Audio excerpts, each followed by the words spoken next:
¿Crees que conoces al diablo? Cierra los ojos e imagina. Ves los cuernos, la barba de chivo, las pezuñas hendidas, un tridente, el color rojo y, por supuesto, esa sonrisa cínica, carismática.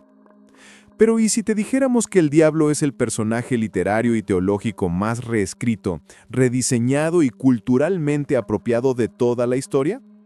Que el ser que pensamos que conocemos es en realidad un Frankenstein de mitologías, una criatura cosida a partir de antiguos dioses griegos, ángeles de la corte persa y la agenda didáctica de la Edad Media? Hoy, en Pulso Oculto, nuestra misión es desvestir al rey de las tinieblas. Vamos a realizar una arqueología de lo anómalo, rastreando su evolución desde su humilde origen como un abogado acusador en la corte de Dios hasta su clímax como el rebelde romántico que le dio a la humanidad la gran justificación para la ambición. Prepara tu mente para un viaje a través de milenios de propaganda, arte y filosofía. Es hora de descubrir las 5 identidades ocultas del Satán. Para empezar, debemos olvidar el infierno y centrarnos en un dato fundamental: el nombre. La primera señal que detectamos, el pulso más antiguo, nos lleva al imperio persa aqueménida, alrededor del siglo VI antes de nuestra era. Fue en este contexto, cuando el pueblo hebreo estaba bajo influencia persa, que un concepto vital se filtró en sus textos sagrados: el término Satán. Pero aquí es donde la historia oficial no tiene sentido para el explorador intelectual. En el Tanaj, el Antiguo Testamento, Satán no es un nombre propio. Se le conoce como Ha-Satán, que en hebreo significa el adversario o el acusador. Imagina un tribunal en el cielo. Ha-Satán no es el rival de Dios, es, extrañamente, un miembro de su corte celestial. Su rol no es combatir al Creador, todo lo contrario. Es el fiscal o el investigador de asuntos internos de lo divino. Su misión es poner a prueba la piedad humana. Él acusa a la humanidad ante Dios para ver si su fe es genuina. Lo vemos de forma magistral en el libro de Job. Satán se presenta ante Dios y acusa a Job de ser piadoso solo porque su vida está llena de bendiciones. Satán, con permiso divino, le arrebata todo: su familia, sus bienes, su salud. ¿Para qué? Para probar un punto ante el Creador. La fe humana es condicional. En este momento fundacional, Satán es un empleado de Dios, un escéptico perverso, pero no un enemigo. El segundo nombre clave es diablo. Este proviene del griego diabolos, que significa el que calumnia o el que lanza acusaciones para dividir. Es, de nuevo, un concepto asociado a la acusación y la desunión, no a la guerra cósmica. Entonces, si Satán era el fiscal de Dios, ¿cómo se convirtió en el dragón, el tentador y el líder del mal? Aquí encontramos la primera gran señal anómala, el punto de giro donde el personaje se fusiona y evoluciona. La serpiente de Edén. En el Génesis, la serpiente que tienta a Eva y Adán a comer del fruto prohibido no se llama Satanás. Sin embargo, mucho después, en el libro del Apocalipsis, a Satanás se le describe como la serpiente antigua o un dragón. Esta conexión tardía fue asumida y consolidada por los teólogos cristianos, dando al fiscal una nueva identidad: el primer tentador. La caída. La idea de un ángel caído que lidera una rebelión militar contra el cielo tampoco se detalla en las escrituras principales. Es una narrativa que toma forma en textos posteriores, y como vimos en nuestro video sobre Iblis, ya circulaba en versiones apócrifas y gnósticas. El cristianismo, al expandirse, necesitaba una figura que pudiera centralizar el mal, que pudiera ser el polo opuesto del bien absoluto de Dios. El Satán original era insuficiente para el nuevo guión.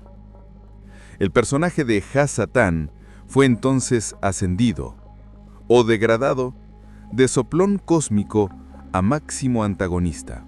Una vez que el cristianismo lo convirtió en el gran tentador y archienemigo de Dios, el diablo necesitaba una imagen.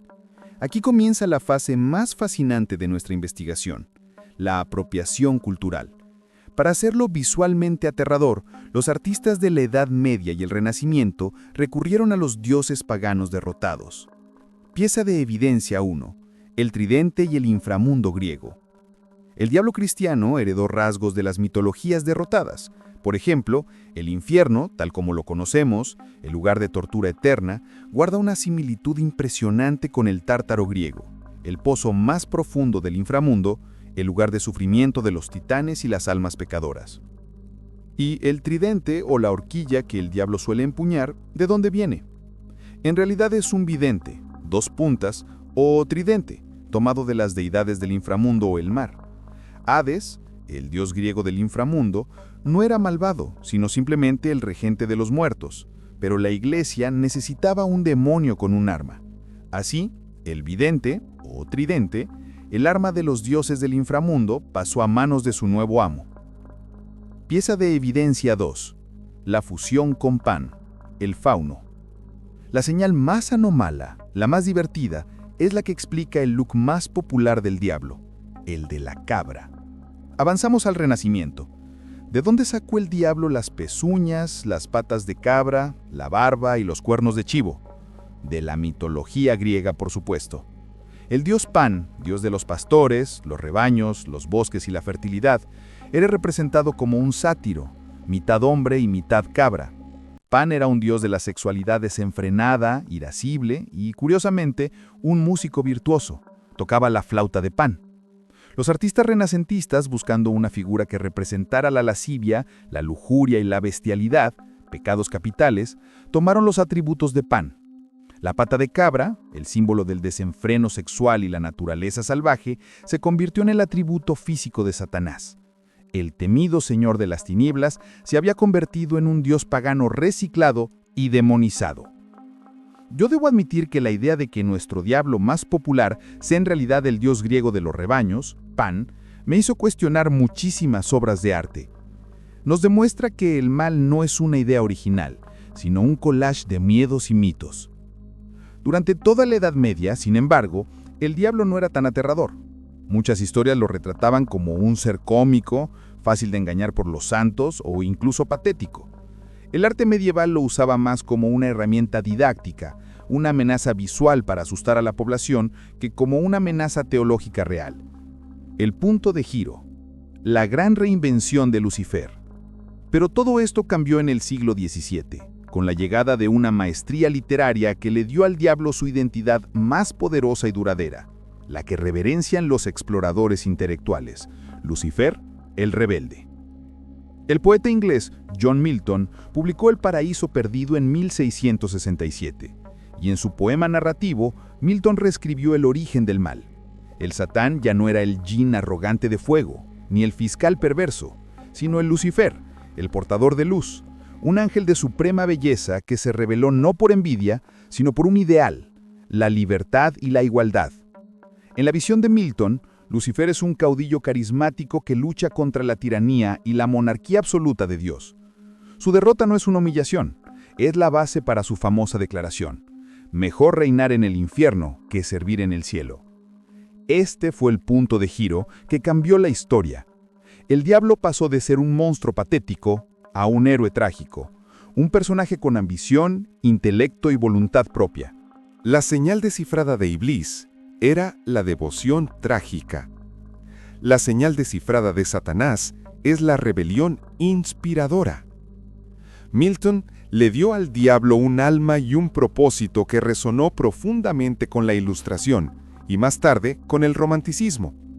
Escritores como Lord Byron acogieron a este Lucifer, el ángel exiliado, como el símbolo del genio, del individuo que se opone a la autoridad establecida.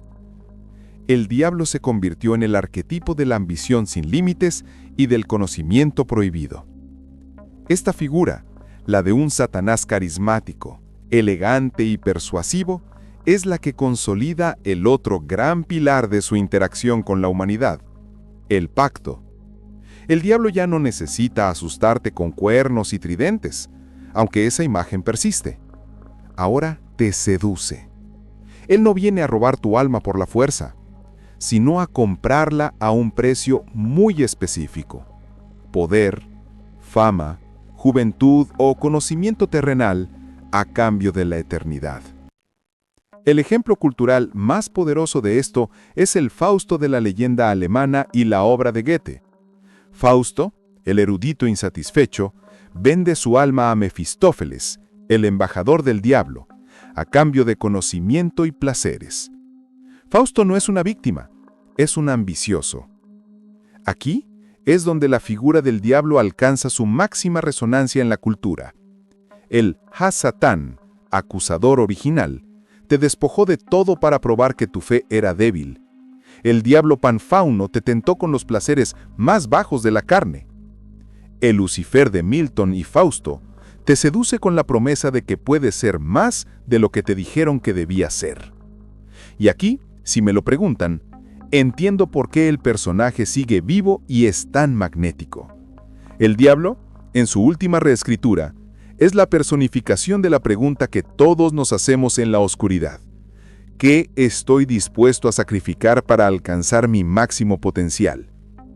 Él es la metáfora de la soberbia intelectual que nos lleva a creer que podemos negociar con nuestro destino. El diablo no es el rey del infierno. El infierno es el precio de la ambición. El infierno, como lo retrató Dante con Lucifer congelado, no es un reino, es una prisión de soledad, y él es el primer recluso, trágico e impotente. Es el castigo por haber pensado que se era superior. El verdadero poder de este personaje es que, a través de sus múltiples identidades, nos obliga a confrontar nuestro propio libre albedrío, la misma elección que el primer Yin hizo ante Adán. Hemos completado nuestro escaneo. Hemos viajado desde el soplón cósmico hebreo hasta el dios cabra pagano y el rebelde trágico de la literatura. El diablo es el personaje definitivo de la arqueología de lo anómalo, un collage de miedos y fascinaciones de la humanidad. Ahora te toca a ti, explorador intelectual, responder a la pregunta que ha obsesionado a la humanidad durante milenios. De todas las identidades que el diablo ha adoptado a lo largo de la historia, el acusador, la serpiente, el fauno o el rebelde romántico, ¿cuál crees que es su forma más peligrosa en el mundo actual? ¿Sigue siendo la tentación de la carne? ¿O es la tentación de la ambición sin alma? Déjame saber tu teoría más profunda en los comentarios. Queremos leer la conclusión de nuestra comunidad. Si tú también crees que las historias oficiales siempre ocultan un segundo guión y quieres unirte a este equipo de detectives de lo inexplicable, suscríbete a Pulso Oculto. Activa la campana para que no te pierdas la próxima señal.